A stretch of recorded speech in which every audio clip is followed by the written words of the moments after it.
अशी चिक मोत्याची माळ होती ग 30 तोळ्याची ग. चिक मोत्याची माळ होती ग 30 तोळ्याची ग. जसा गणपतीचा गोंडा चौरंगी लाल बावटा ग. गणपतीचा गोंडा चौरंगी लाल बावटा ग.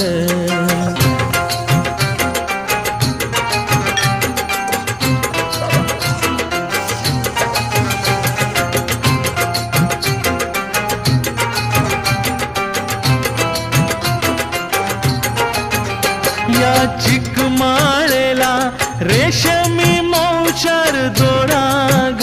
या चिकमाळेला रेशमी मौचार दोराग. मऊ रेशमाच्या